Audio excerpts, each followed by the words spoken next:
Hi everyone. ಇನ್ನೇನು ಕೆಲವೇ ದಿನಗಳಲ್ಲಿ ನೀಟ್ ಕೌನ್ಸಿಲಿಂಗ್ ಕೂಡ ಶುರು ಆಗುತ್ತೆ. ಈ ವರ್ಷ ಯಾವ ರೀತಿ ಇರುತ್ತೆ ಲೇಟೆಸ್ಟ್ ಅಪ್ಡೇಟ್ ಕೂಡ ಏನು ಕೌನ್ಸಿಲಿಂಗ್ ಅಲ್ಲಿ ನಿಮಗೆ main thing cut off increase ಆಗುತ್ತೆ ಈ ವರ್ಷ ಸಂಪೂರ್ಣ ಮಾಹಿತಿ ಅಂತ ತಿಳಿಸ್ಕೊಡ್ತೀನಿ. ಚಾನಲ್ಗೆ ಸಬ್ಸ್ಕ್ರೈಬ್ ಆಗಿ. ಆಗಸ್ಟ್ 12 ಅಥವಾ 13ನೇ ತಾರೀಕಿನಿಂದ ನಿಮಗೆ ಕೌನ್ಸಿಲಿಂಗ್ ಕೂಡ ಶುರು ಆಗುತ್ತೆ ಅಂತ ಹೇಳಿ ಆಲ್ರೆಡಿ ಅಫಿಷಿಯಲ್ ಆಗಿ ಮಾಹಿತಿ ಕೂಡ ಬಂದಿದೆ. ಪೇಪರ್ ಕೂಡ ಮಾಹಿತಿ ಬಂದಿದೆ, ನೀವು ಗಮನಿಸಿರೋದು ಅನ್ಕೋತೀನಿ. ಆಲ್ರೆಡಿ MCC ಕೌನ್ಸಿಲಿಂಗ್ ಅಂಡರ್ ಗೋ ಆಗ್ತಾ ಇರೋ ಕಾರಣ ನಾವು ಅದು ಸ್ಟಾರ್ಟ್ ಆದ ನಂತರ ನಮಗೆ ನಮಗೆ ಕೌನ್ಸಿಲಿಂಗ್ ಶುರು ಮಾಡ್ತೀವಿ ಅಂತ ಹೇಳಿ ಈ ಹಿಂದೆನೆ KE ಅವರು ಅನೌನ್ಸ್ಮೆಂಟ್ ಮಾಡಿದ್ರು. ಅದರ ಪ್ರಕಾರ CET ಮತ್ತೆ ನೀಟ್ ಕಂಬೈನ್ಡ್ ಕೌನ್ಸಿಲಿಂಗ್ ಆಗಿ ಅನೌನ್ಸ್ಮೆಂಟ್ ಕೂಡ ಮಾಡಿದ್ದಾರೆ, ನಿಮಗೆ ಗೊತ್ತಿದೆ. ನಾ ಮೈನ್ ಥಿಂಗ್ ಬಂದ್ಬಿಟ್ಟು ಜೆನ್ಯೂನ್ ಅಪ್ಡೇಟ್ಗಳನ್ನ ನಿಮಗೆ ಕೊಡ್ತಾ ಇದ್ದೀನಿ, ಏನೆಲ್ಲ ಪ್ರೆಸೆಂಟ್ ಆಪ್ಷನ್ಸ್ ಇದೆ, ಏನೆಲ್ಲ ಮಾಹಿತಿ ಇದೆ ಅಂತ. ಕರ್ನಾಟಕ ನಿಮಗೆ ಬಂದ್ಬಿಟ್ಟು ಈ ವರ್ಷ ಹೆಚ್ಚು ಮೆಡಿಕಲ್ ಸೀಟ್ಗಳನ್ನು ಆ್ಯಡ್ ಮಾಡಿದ್ದಾರೆ. ಇಡೀ ದೇಶಕ್ಕೆ ನಂಬರ್ 1 ನಮ್ಮ ಹೆಮ್ಮೆಯ ಕರ್ನಾಟಕ ಸರ್ಕಾರ ಅಥವಾ ನಮ್ಮ ಕರ್ನಾಟಕ ಅಂತ ಹೇಳ್ಬೋದು. ಬಿಕಾಸ್ ಯಾಕೆ ಅಂದ್ರೆ ಲಾರ್ಜ್ ನಂಬರ್ ಆಫ್ MBBS ಸೀಟ್ಗಳು ಕೂಡ ಆ್ಯಡ್ ಆಗಿದ್ದಾವೆ.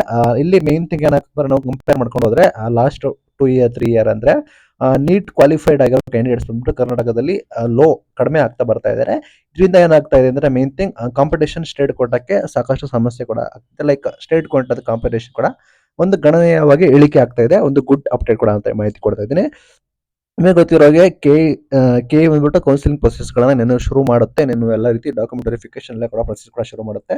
ಅಂದಾಜು ಬಂದ್ಬಿಟ್ಟು ಎಲ್ಲ ರೀತಿ ಮಾಹಿತಿ ನಿಮಗೆ KE ಬಂದ್ಬಿಟ್ಟು ಕೊಡುತ್ತೆ. ಆಸ್ ಆಫ್ ನಾವು ಬಂದ್ಬಿಟ್ಟು 1300 ಅಡಿಷನಲ್ MBBS ಸೀಟ್ಗಳು ಕೂಡ ಕರ್ನಾಟಕದಲ್ಲಿ ಆಡ್ ಆನ್ ಆಗ್ತಾ ಇದಾವೆ. ದೇಶಕ್ಕೆ ನಂಬರ್ 1 ಮೆಡಿಕಲ್ ಹಬ್ ಕೂಡ ಕರ್ನಾಟಕ ಆಗಿದೆ.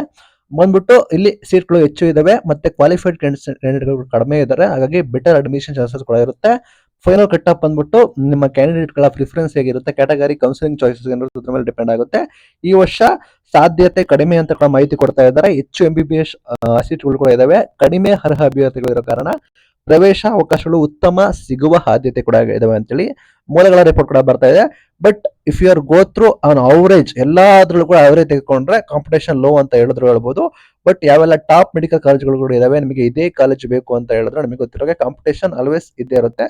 ಇವರು ಹೇಳ್ತಿರೋದು ಕಂಪೇರಿಟಿವ್ಲಿ ಹೇಳ್ತಿರೋದು ಏನಂದ್ರೆ ಕಾಂಪಿಟೇಷನ್ ತಕ್ಕ ಮಟ್ಟಿಗೆ ಇರೋದಿಲ್ಲ ಅಂತ. ಬಟ್ ರೆಗ್ಯುಲರ್ ಕಾಂಪಿಟೇಷನ್ ವರ್ಷ ಯಾವ ರೀತಿ ಇದೆ ಅದು ಇರುತ್ತೆ. ಬಟ್ ವರ್ಷ ಕ್ವಾಲಿಫೈಡ್ ಸಂಖ್ಯೆ ಕಡಿಮೆ ಆಗ್ತಾ ಇದೆ, ಪ್ಲಸ್ ಮೆಡಿಕಲ್ ಸೀಟ್ಗಳು ಕೂಡ ಸಂಖ್ಯೆ ಹೆಚ್ಚಳ ಆಗಿರೋ ಕಾರಣ ಸಾಧ್ಯತೆಗಳು ಕೂಡ ಇಲ್ಲ ಅಂತ ಲೇಟೆಸ್ಟ್ ವರದಿಗಳು ಬರ್ತಾ ಇದಾವೆ. ಬಟ್ ನಿಮಗೆ ವರದಿಗಳು ಬಂದಿದ್ದಾವೆ, ನಿಮಗೆ ಕ್ಲಾರಿಟಿ ಕೂಡ ನಿಮಗೆ ಕೌನ್ಸಿಲಿಂಗ್ ಸಂದರ್ಭದಲ್ಲಿ ಸಿಗುತ್ತೆ. Thank you.